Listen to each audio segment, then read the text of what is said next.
Welcome to the Work the System podcast, where we help entrepreneurs make more and work less using systems. And I'm your host, Josh Fonger. And today we have a special guest. We have Dov Gordon. Dov helps consultants and experts get ideal clients consistently. For the millions who are not the charismatic guru type, Dov helps them get great projects with great clients and earn a great income. Dov, all right. I'm excited to have you on. You and I talked for a while before this, and a few weeks ago, and a few weeks before that. So for those who don't know you, why don't you give us the intro? Why don't you tell us how you got started in this line of business and your background? Well, good to be here. All right. And I got started back in 2002, not knowing what I was doing, just knowing that I had a lot of skill. I knew I had, well, I wouldn't even say skill. I'll explain. There's a difference between talent and skill. I suppose I had some talent, but I didn't have a lot of skill. Mm-hmm. I had a mentor at some point a few years later who pointed out the difference to me. He says, Dov, you have talent, but you need skill. And that just really, that was like like hitting me over the head with a block.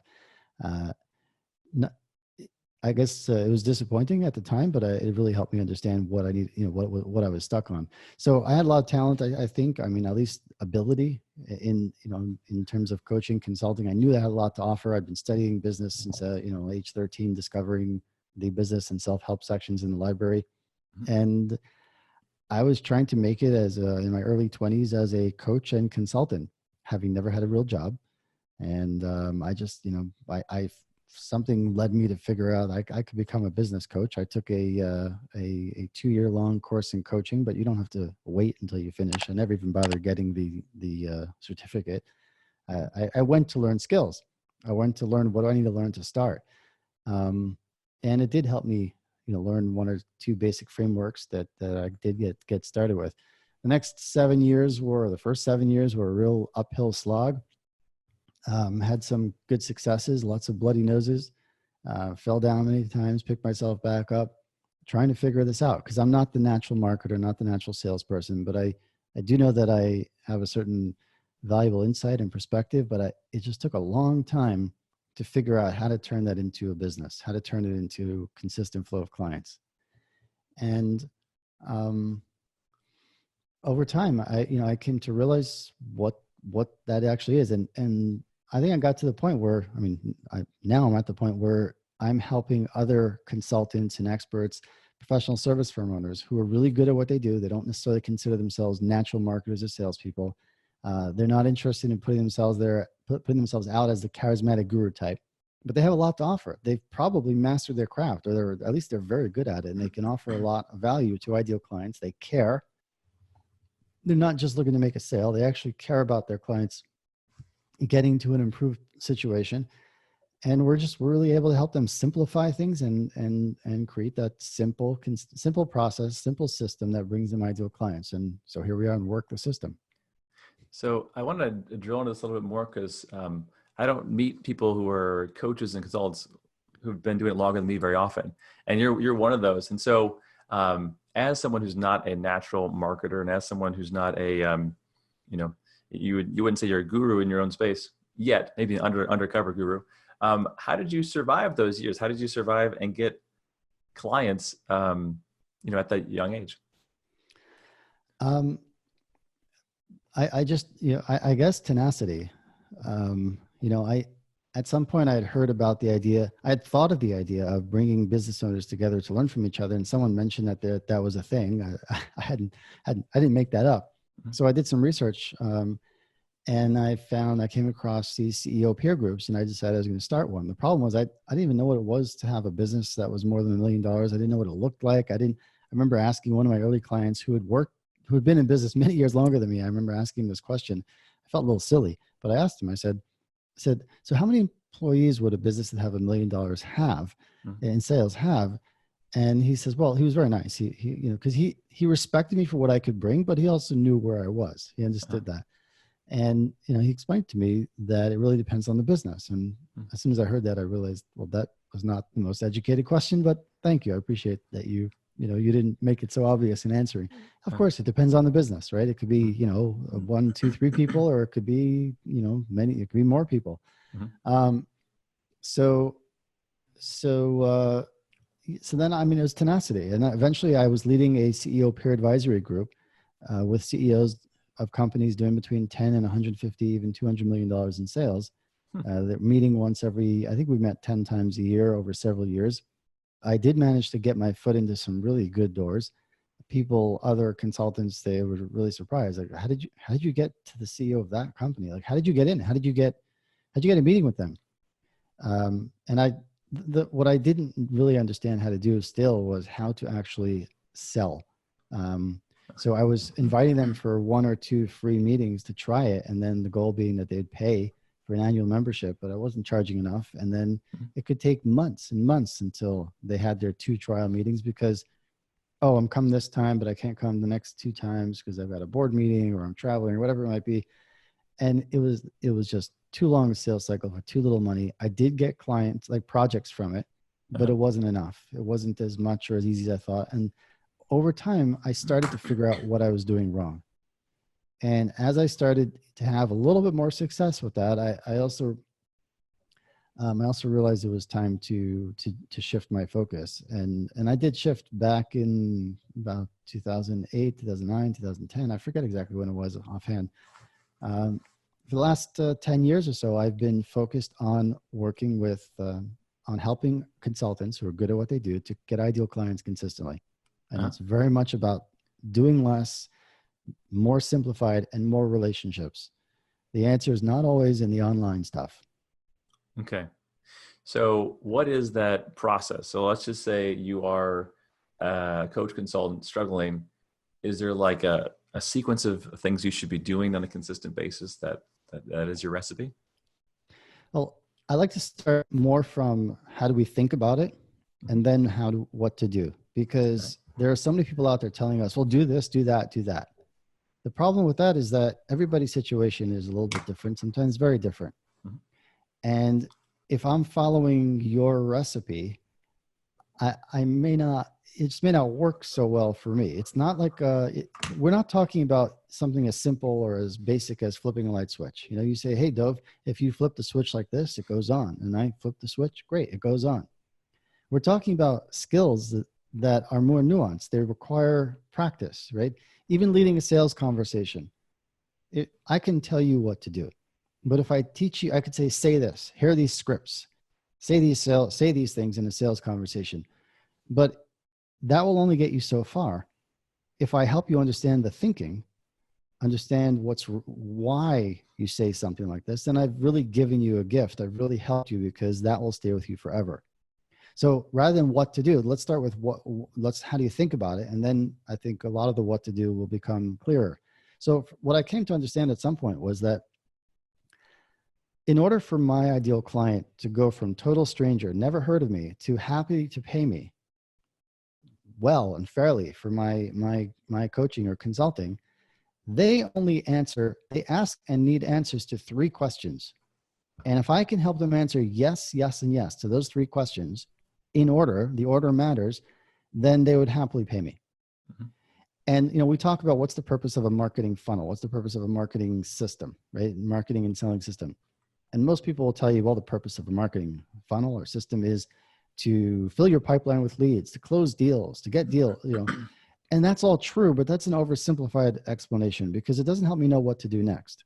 And, you know, you say, well, how do I build a marketing funnel? And people rush to tactics. You got to do Facebook ad funnel to an evergreen webinar, or got to do podcasts or whatever it might be. AdSense, AdWords, SEO, blogging, tweeting, Instagram, run straight to the tactics. But what's the deeper thinking underneath? And it's that whatever you're doing, when it works, it's because you're leading your ideal clients to answer yes to these 3 questions in order. And when it doesn't work, it's because you're not, or they're answering no.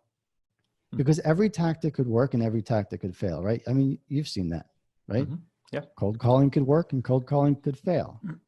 Public speaking could work and public speaking could fail. Facebook ads could work. And yet we see people pushing their favorite tactics as if everybody's got to do this or that, or it's just not going to work. Mm-hmm. So first thing is really recognize it's not about the tactic. Tactic is like a balloon. You know, if I had if I had a red balloon and a blue balloon, and the red balloon I leave go, it flies up to the sky, and the blue balloon I leave go and it falls down to the floor, you're not going to say red balloons fly and blue balloons fall. You're going to say, well, the red balloon probably had helium in it, and the blue balloon must have been full of your own hot air. And you'd be right. Right? It's the same thing with the tactic. If Facebook ads works, you don't say it's because Facebook ads works and LinkedIn ads don't. I mean, they all have because we see that Facebook ads could work for you and not for me, or they work this time and not that time. Are you familiar with what I call marketing helium? So what is marketing helium? That's what I'm going to lay out in these 3 questions, and jump in anytime because I feel like I'm giving a speech. No, I'm waiting for these 3 questions. I'm waiting to write these things down for myself. All right. So the first question is this. So they come across, your ideal client comes across your message, whatever it might be. And their first question is, should I pay attention? Is it interesting? That's what that pops through their brain. It's instantaneous. We're not really conscious of it, but we're constantly asking that question all day. Should I pay attention? Is it interesting? Therefore, the first job of your marketing and selling system is to lead your ideal client when they come across your message, however you're getting in front of them, whatever tactic it is, that their brain should instantly think, whoa, yeah, that is interesting. As soon as their brain says, well, yeah, that is interesting, instantly they have a second question. And they would never think about the second question beforehand. But now they thought, oh, that's interesting. Now instantly they have a second question. And they want to know is, well, can I trust you? Are you for real? Like, what are you about? You got me interested, but who are you? Can I trust you? Are you for real? Some version of that. Mm-hmm. Okay. And your job, the job of your marketing system, we're talking systems, work the system. I'm just making the connection for everybody, making sure, right? Right. You build a system on top of these timeless principles. I'm sharing timeless principles. Like these are immovable truths wired deeply into our psychology. We need to build a system on top of that, right? Because the system is like, the principles are like gravity, mm-hmm. right? Either you make it work with you or you break yourself against it. These questions are just as immovable. So we need to build a system that helps us leverage it as opposed to break ourselves against it. So the second question is, who are you? Can I trust you? Are you for real? And then the job of your marketing and selling system is to lead them to answer, yeah, I can trust you. Yeah, mm-hmm. Interesting. You do seem to be for real. You seem to actually care about me, not just trying to make me a sale. And you seem to really know your stuff. Ideally, what we're looking for is for people to come away from that part of your marketing system thinking, wow, that makes a lot of sense. No one's ever talked to me about it that way before. I've never heard it expressed that way before. If you can do that, then naturally they're thinking, now they have the third question, which is what you recommend right for me? Is what you recommend right for me? And if they answer yes to the third question, congratulations, you have a new client. So let's say you have a booth at a conference, right? Let's say you're sponsoring a conference and you put up a booth. You and I are walking through the conference and we're looking at the different booths, and none of them really, we don't walk over to any of them. But then we see one and we see what it says over there. We see their sign and our brains are asking, should I pay attention? Is it interesting? And we look at each other and let's go over and look at that one, right? Because for some reason, our brain said yes to that one. As we walk over and we have a look, and what are we wondering then? We're wondering, well, who are these people? Can we trust them? Are they for real? And as we learn a little more about them and we come to feel, yeah, we can trust these people, we want to know, well, is what you recommend right for me, right? Is it right for us? And if the answer is yes, then congratulations, they just made a sale, right? So it's the same thing. It doesn't matter if it's a conference, if it's a Facebook ad, everything. If you come across a vending machine, right? It's just that you go through those very quickly, right? And also you have a lot of the credibility, because if it's a can of Coke, it's a can of Coke. You know what it is. You're not worried about it unless there's some reason to think this one might be different. Uh-huh. So those are the 3 questions. And I suppose I can give some more detail. We can go a little deeper into them. Well, I guess let's just run through a scenario. So for all of the coaches and consultants and experts and speakers out there, let's say you kind of understand this framework. I love how simple it is, and I can already see how you could apply to networking meetings, to phone calls, to wherever it is. So let's say you say, okay, I got this now, and you're going to go to a conference and you're going to be one of the guest speakers there. Are there some things you want to kind of prepare in advance to make this happen? Because it seems simple, but how do you apply it? Okay, so the first question is that people are asking is, should I pay attention? Is it interesting? So we need to recognize that there are only two things that people are interested in, right? We like to think, well, okay, that's tough. Like, how do I make people interested? And I was thinking about that a long time ago, and I realized that, well, there actually are only two things that people are interested in, and that's this. And this has been a light bulb moment for tens of thousands of people, maybe more by now. If I talk about a problem that you have and don't want, and or about a result you want and don't have, you'll be interested. Right? A problem they have and don't want, result they want and don't have. That's how you get the attention and interest of your ideal client. Because attention is not the same thing as interest. A lot of things will get your attention, but not a lot of things will get your interest. If I send you a YouTube video of two dogs eating with a fork and a knife, or some other, whatever latest thing is, it'll get your attention. You might watch it, but then you go back to what you're doing. Mm-hmm. But walking through that conference hall, you and I, there were a lot of things that got our attention, but only one booth got our interest. Interest means that we changed our plans. If you're scrolling through Facebook and there's an ad there, it might get your attention briefly, but if you keep scrolling, it did not get your interest. It has to get your interest. If that ad, that booth is the sign over it, if that's talking about a problem I have and don't want, and or talking about a result that I want and don't have, it'll get not just my attention, but it'll also get my interest. And then we will change our plans and head in that direction. And that is the foundation of all marketing and sales. Doesn't matter which tactic you're using. Without it, nothing will work. With it, anything will work. And that's why I call that marketing helium, that insight. You've got to get that piece, that depth of insight into your ideal client. It's a lot harder than it sounds. It's not so, it's simple, but it's not easy to get to that depth of understanding. And I'll give a couple of examples if you like, because a lot of people don't really understand. Like, we think that for example, right? I like to use this as an example, and I have some other ones as well. But I had a client a number of years ago who is a leadership consultant, right? And she was struggling because it's really hard to stand out as a leadership consultant. Everybody's a leadership consultant of some kind or another, management consultant, whatever they call themselves, right? And I said to her, I said, make a list of all the problems that you can help solve and the results that you can enable, right? Mm-hmm. And then she made a list. I looked over the list and I said, there you go. That's your business. You can build your business on that one. I ignored all the others, right? And I said, that's it. What was it? I don't remember precisely what she wrote, but what I helped her polish it into was, I can help companies solve the problems they have with that employee who's too valuable to fire. Mm-hmm. Now imagine my client and another leadership consultant. They're both at some networking event. And they were both introduced to some ideal client of theirs, CEO of a $500 million a year business. They definitely have leadership issues. There's always something that they need help with in terms of organizational development and so on. They've got thousands of employees. And this ideal client is being nice and polite, and he turns to them, and he's not really expecting much, but he turns to one and he says, well, what do you do? And she says, I'm a leadership consultant. And he's thinking to himself, yeah, we've cycled through several of you. And then turns to my client and asks her, says, and what do you do? And she says, well, I help companies solve the problems they have with that employee who's too valuable to fire. Mm-hmm. And I think you can feel the difference, can't you? You can feel the difference. He's like, oh, interesting. Because if you're a company of one, you have an employee who's too valuable to fire. I mean, at least, nobody's indispensable, but there are a lot of people who can do a lot better if we'd rather not fire them. So that's just one example. I'll give you another example. A number of years ago, I had someone on a webinar, and his website, it said in his website, we sell dashboards and reports that help executives deliver better business results. So what problem does he help solve? What result does he enable? We don't know. I don't know. It could be 100 things.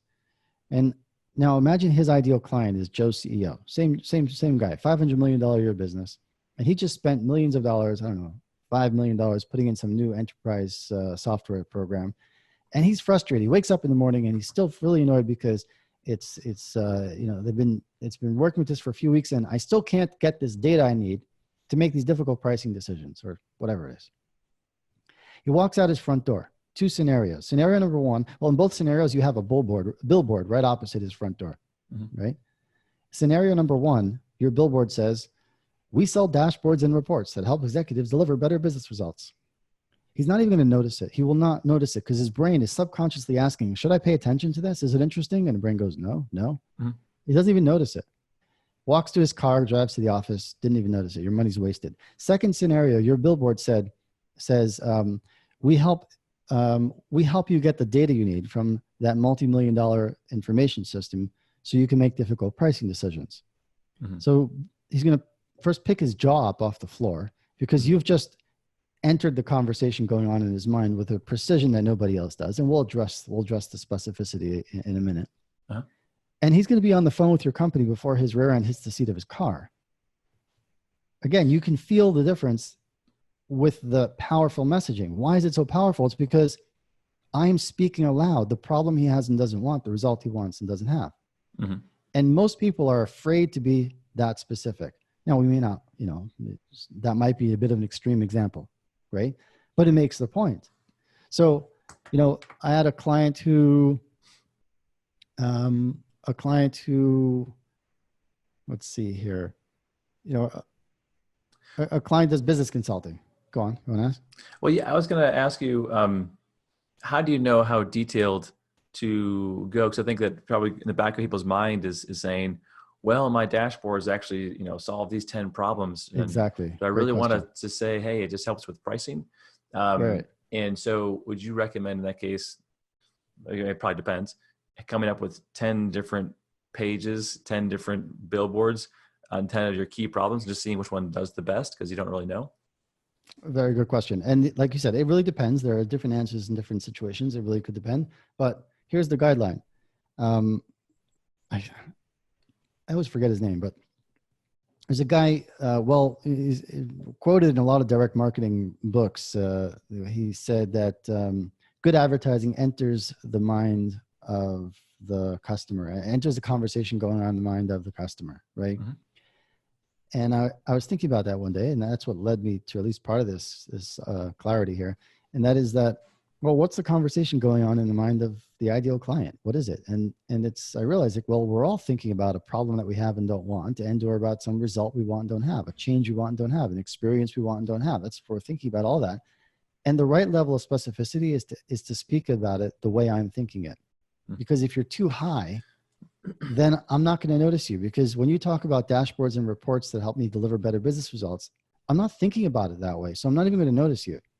If you're too specific and you're talking about, pricing for, companies that make XYZ widgets, if I don't make XYZ widgets, then I won't even notice it because even if it really could apply to what I do also. You see what I'm saying? Mm-hmm. So we got to figure out, that's why one of the reasons I say this is simple, but it's not always so easy.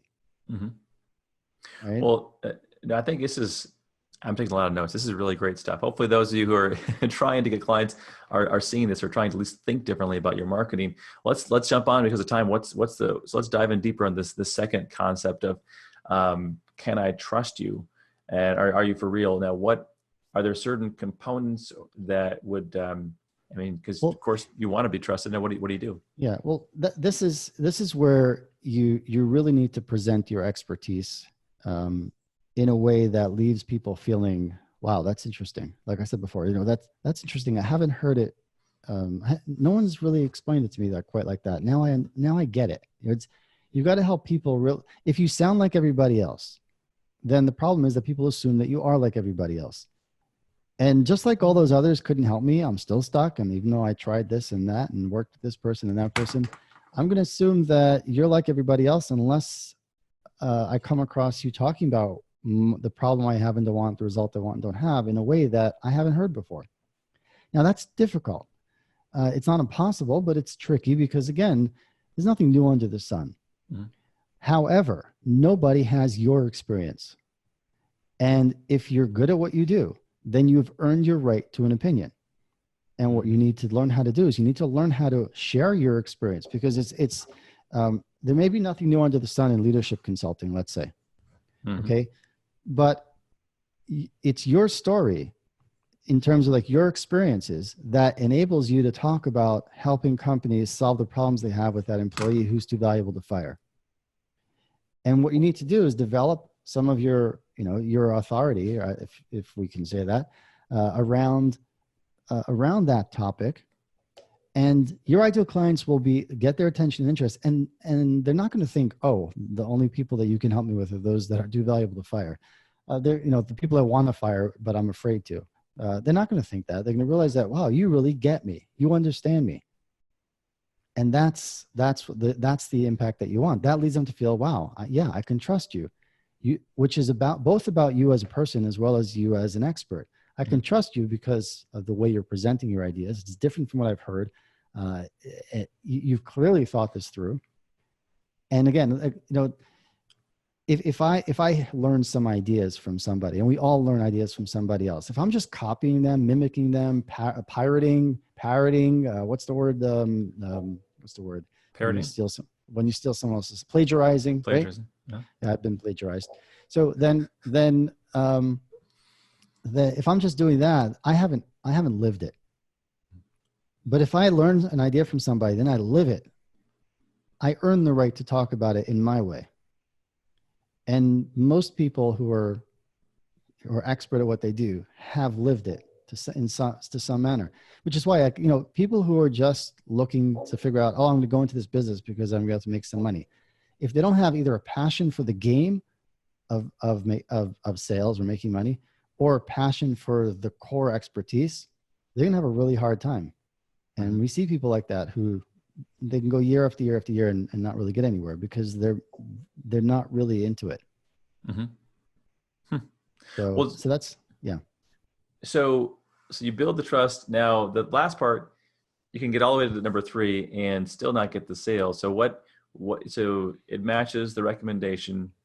Tell us about how we can actually maybe apply it. Maybe you have an example of number 3, how that happened. Well, is what you recommend right for me? That's going to be some kind of sales, either a sales conversation one-to-one, or a sales letter, or a sales webinar, or a sales presentation, a speech, right? That's where sales comes in. Mm-hmm. And you need, I had somebody message me on LinkedIn the other day, and she was, she may have been an email subscriber as well. I don't remember exactly, but she wanted to get some advice because she was applying for a grant for money to invest in her business, something like that. And it turns out she has a certain expertise, and she hadn't succeeded at selling it in her city and wanted to sell it online. Mm-hmm. Thought that if she has money to invest in these ads or that. And I said to her, and want to know if that was something I could help her with. And I said, honestly, that's not what you need. I said, I'll be very blunt, but I think it's what you need to hear, is that if you can't sell this in your own city to people, then you're going to have a much harder time selling it online. I said, unless the exception will be if you live in a city where nobody needs this, but other people out there online need it. So it's the sales conversation. The way I talk about it, the way I think about it, is it's about, we talk about how to elegantly lead your next sales conversation. Sales is leadership. And whether it's sales in print, salesmanship in print, as they talk about, they call a sales letter, or whether it's one-to-one, sales is leadership. And that's, that's the last question. And people are like, well, is what you recommend right for me? You need to lead them through that conversation, one-to-one or through, a one-to-many vehicle, and in a way that leaves them feeling, wow, yeah, you understand me. You clearly know your stuff, and what you recommend makes a lot of sense. Mm-hmm. And and that's how that leads them to say yes, and then they want to know, how do we get started? So with and I'm looking at some of your other materials as you're giving these answers here. It seems like your specialty is really with people who are not the charismatic guru, loud speaking, I guess the people with the megaphones. So is the people who have this kind of more even keel approach, does this approach work better? Would you say better and more effective? Or how does it compare with kind of the megaphone loud approach? Well, I think that these are really underlying principles that are happening in all those cases, right? Both for the charismatic guru types that we all see visibly, as well as more of what I think of as the under the radar industry leaders. That's really the approach that I take, the path that I lead people on, how to become an under the radar industry leader and create a consistent flow of clients that way. again, it's really both. It's just that they're different personalities. You know, maybe 10% of people are suitable to put themselves forward on a pedestal as, hey, if you were just like me, then you'd also have this awesome, cool life. Again, people do it. It's not for everybody. For some people, it's the right thing, right? Yep. For others, we see a lot of people because of the internet, and because naturally that's what's most visible. But even before the internet, I mean, that's just the way it is. That personality, they will always get more than their fair share of attention because of who, you know, they have that personality. And I think that's fine. I'm not complaining about that. I just realized that the other 80, 90% of us also, we need our own unfair advantage. We need our own way of standing out. And, you know, so again, regardless of how you, what I found, I'll just kind of answer your question. What I found is that there are ways of leveraging relationships. Like a lot of people, most of their business comes from relationships, but they're struggling because they don't have a way of making those referrals come predictably, or they don't have a way of cultivating relationships predictably, or they're constantly thinking that, obviously, you know, reaching out to people and starting relationships doesn't make any sense because everybody else says I need an online funnel. So I'm not, obviously I must not be doing it right. But very likely, you know, it could be the right way for you, right? So it's also like the principles are timeless. They're true and they apply to the charismatic guru and to the, you know, the path of mastery, the under the radar industry leader. It's how you apply it that would be different. It's the tactical approach that you take that would be different. But in every case, we're all asking and answering the same questions. Yeah. Well, I've got and let me know if you're running out of time, but I want to ask this question. So, why is it? Because I teach, I think, you know, I coach and teach a lot of consultants and coaches underneath me in the work system method. And I want them to get out there and get some clients. And there seems to be this fear of actually going to your warm network, people who know you, friends, colleagues, old business clients, going to the warm network, and they would rather get a site and they'd rather do Facebook ads and they'd rather go to this totally cold market. And I'm letting them know that everyone they've ever worked with before and knows them is going to want to help them if they just reach out to them. Why is there this concern? Maybe you've analyzed this. Like, why are people afraid to do that? It's a really good question. I think that it's because, well, they feel like they're asking for a favor instead of recognizing that they're bringing something valuable to those people, right? Even if I'm coming to somebody and asking for an introduction, part of that is because they don't have the words. They don't have what we call a simple, compelling, head-turning message. And maybe they do in your case. I don't know, because you guys do have some good messaging, right? I mean, even just work the system. So, but maybe they don't recognize what they have. Maybe that's where it is. But like, we all need to stand out. If I feel like I sound like everybody else, I'm not going to feel very good carrying this message. If I just say, well, I'm a leadership consultant, I'm a marketing consultant, we have a marketing agency or whatever it is that you do, then, you know, you just don't feel like, you know, that you're not getting through with the words that you're using, with the message you have.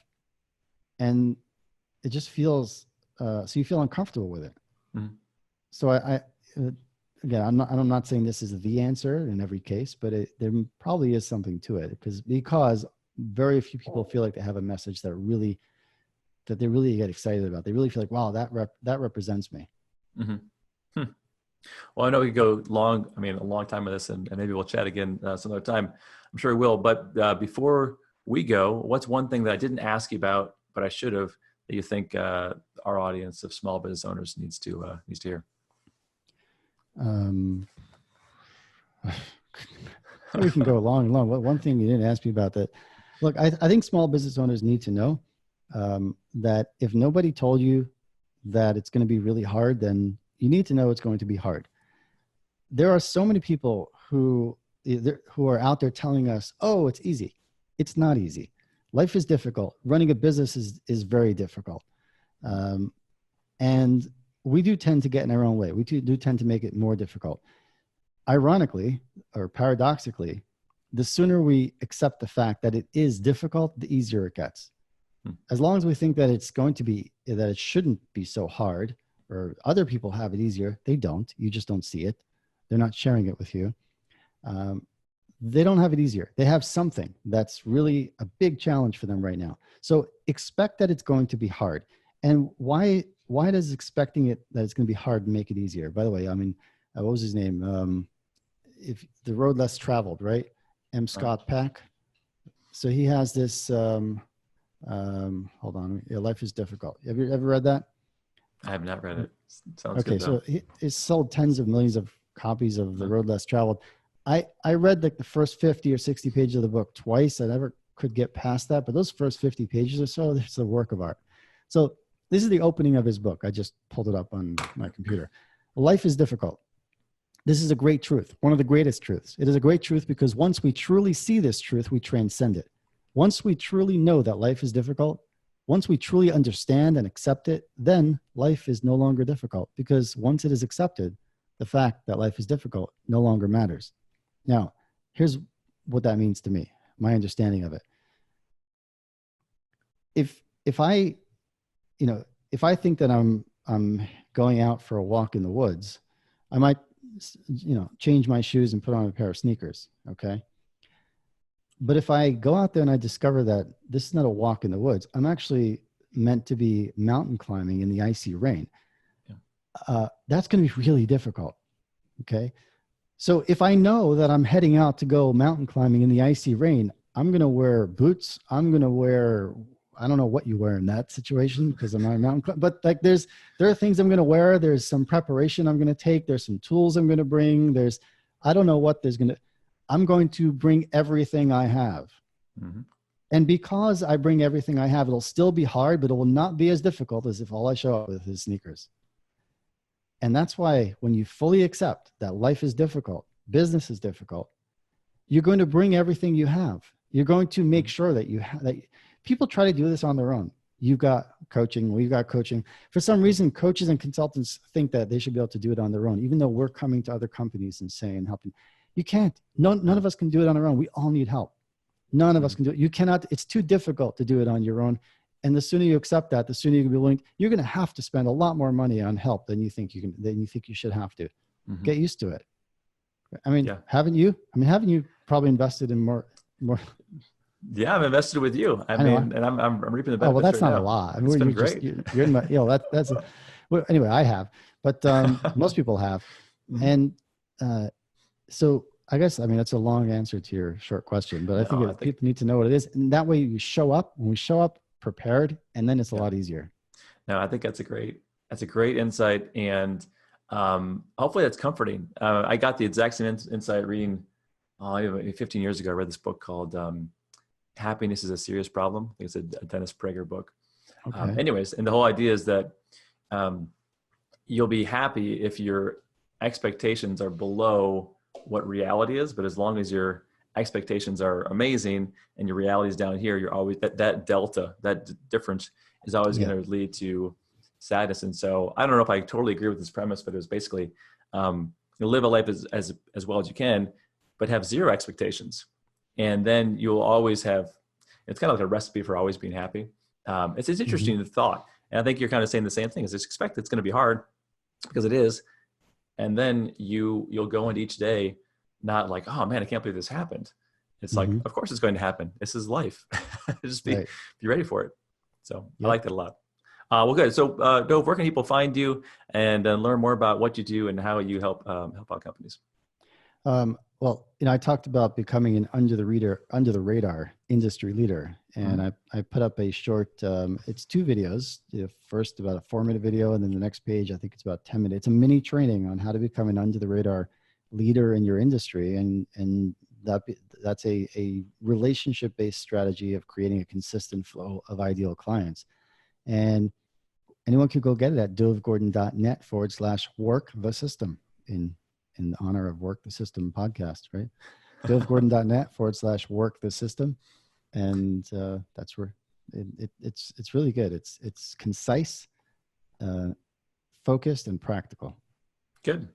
All right, everybody. Well, make sure you check out the page Dov just recommended, and make sure you stay tuned. Next week, we're going to share another expert like Dov, sharing with you their tips, their secrets, their insights, their wisdom on how you can make more, work less, and improve your business.